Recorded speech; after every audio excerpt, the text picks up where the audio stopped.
السلام علیکم ورحمۃ اللہ وبرکاتہ۔ پرانے زمانے میں اکثر ملکوں پر بادشاہ حکومت کرتے تھے۔ کبھی ایسا بھی ہوتا کہ کسی ملک کا بادشاہ بہت ظالم ہوتا اور رعایا کی بھلائی کے لیے کوئی خاص کام نہ کرتا، بلکہ معمولی سی خطا پر بھی ان کو سخت ترین سزائیں دیتا۔ لوگ ڈر اور خوف کی وجہ سے اپنے جائز حقوق سے بھی محروم تھے۔ ظالم بادشاہ آرام سے اپنے محل میں شاہی زندگی سے لطف اندوز ہوتا، لیکن اکثر بادشاہ رحم دل ہوتے تھے اور اپنے ملک اور رعایا سے محبت کرتے تھے اور ہر وقت ملک کی بھلائی کے کاموں میں مصروف رہتے تھے۔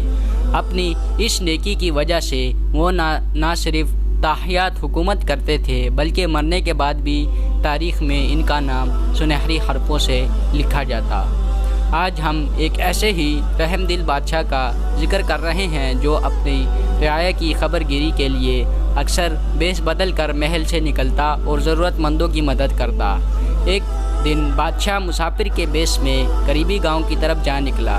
وہ بڑا روشن دن تھا۔ کسان اور مزدور سب کھیتوں میں کام کر رہے تھے۔ بادشاہ ایک طرف کھڑا ہو کر ان کو کام کرتا ہوا دیکھنے لگا۔ بادشاہ نے قریب کھڑے ہوئے مزدور سے پوچھا، آج کل تمہارا گزر بسر کیسے ہوتا ہے؟ مزدور نے مسکرا کر بادشاہ کی طرف دیکھا اور پوچھا، کیا تمہیں کام چاہیے؟ بادشاہ نے جواب دیا، نہیں، میں مسافر ہوں، اگلے گاؤں جانا ہے، ٹھہرنے کے لیے ذرا رک گیا تھا۔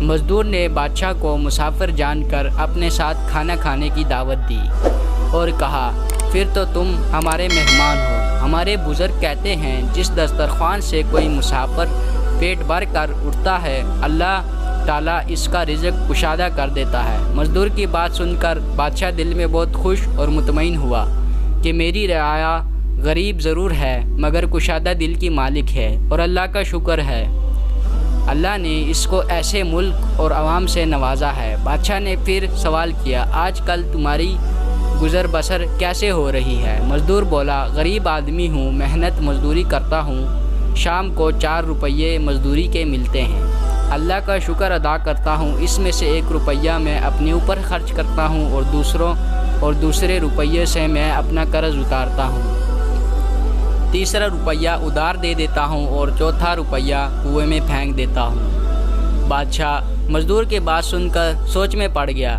اور پوچھا، جب تم نے قرض ادا کرنا ہے تو 1 روپیہ کنویں میں کیوں پھینک دیتے ہو اور اپنے قرض کی ادائیگی چھوڑ کر دوسرے کو قرض کیوں دے دیتے ہو؟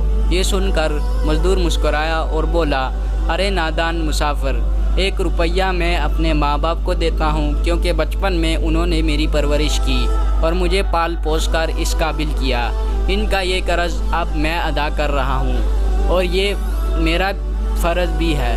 دوسرا روپیہ جو میں قرض دیتا ہوں، دراصل وہ میں اپنے بچوں پر خرچ کرتا ہوں، جب وہ بڑے ہو جائیں گے اور میں بوڑھا، تب وہ میرا خیال رکھیں گے اور یوں اپنا قرض اتاریں گے۔ تیسرا روپیہ میں کنویں میں ڈال دیتا ہوں، یعنی یہ روپیہ میں خیرات کر دیتا ہوں، اس کا فائدہ مجھے دوسرے جہاں میں ہوگا۔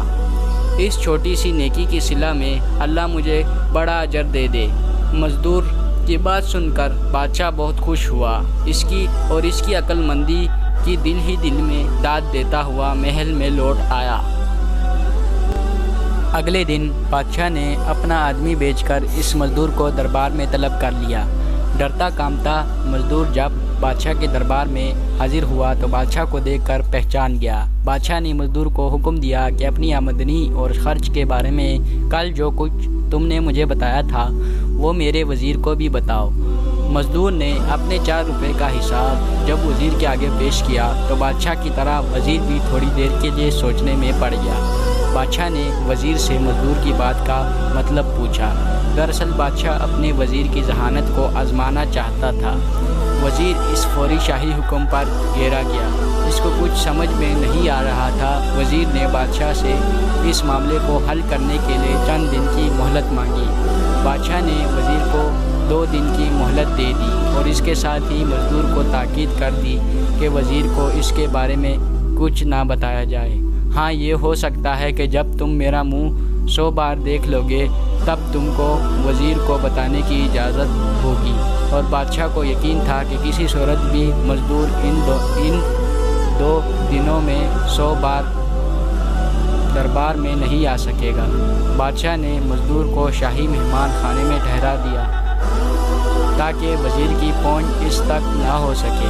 وزیر نے بہت سوچ بچار کی مگر مزدور کی بات کا کوئی واضح جواب اس کے ذہن میں نہیں آ رہا تھا۔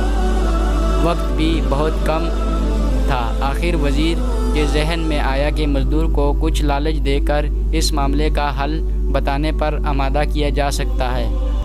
اگلی رات کو وزیر شاہی مہمان خانے میں مزدور سے بہت رازداری سے ملا اور اس سے التجا کی کہ اگر اس سوال کا درست جواب نہ دے سکا تو بادشاہ کی نظروں سے گر جائے گا اور وزیر کے منصب سے بھی ہٹا دیا جائے گا، اور ہو سکتا ہے کہ اس کے علاوہ کچھ اور سزا بھی بھگتنی پڑے۔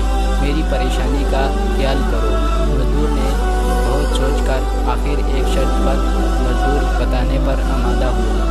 اگر وزیر اس کو 100 اشرفیاں دے دے تو وہ اس کا حل بتا سکتا ہے۔ وزیر نے 100 اشرفیوں سے بھری ہوئی تھیلی مزدور کو دے دی۔ اتنی ساری اشرفیاں دیکھ کر مزدور بہت خوش ہوا۔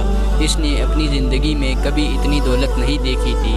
مزدور نے ان اشرفیوں کو ایک بار گن کر تھیلی میں رکھا اور پھر وزیر کو ساری بات بتا دی۔ اگلے دن وزیر خوشی خوشی دربار میں آیا اور بادشاہ کے حضور اس معاملے کا حل پیش کیا۔ بادشاہ سن کر حیران ہو گیا۔ اس کو کچھ اندازہ ہو رہا تھا کہ مزدور نے وزیر کو ساری بات بتا دی ہے۔ بادشاہ نے مزدور کو دربار میں حاضر کرنے کا حکم دیا اور اسے جواب طلب کیا۔ مزدور نے بہت اطمینان سے جواب دیا، حضور آپ نے شرط لگائی تھی کہ بادشاہ کا منہ 100 بار دیکھنے کے بعد بتانے کی اجازت ہوگی۔ میں نے وزیر کی دی ہوئی 100 اشرفیوں میں آپ کا منہ دیکھ لیا۔ یوں میں نے آپ کی حکم عدولی نہیں کی۔ مزدور کی بات سن کر بادشاہ اس کی عقل مندی پر بہت خوش ہوا اور اس کو بہت سے انعام و اکرام دے کر عزت سے رخصت کیا اور اپنے درباریوں میں شامل کر لیا۔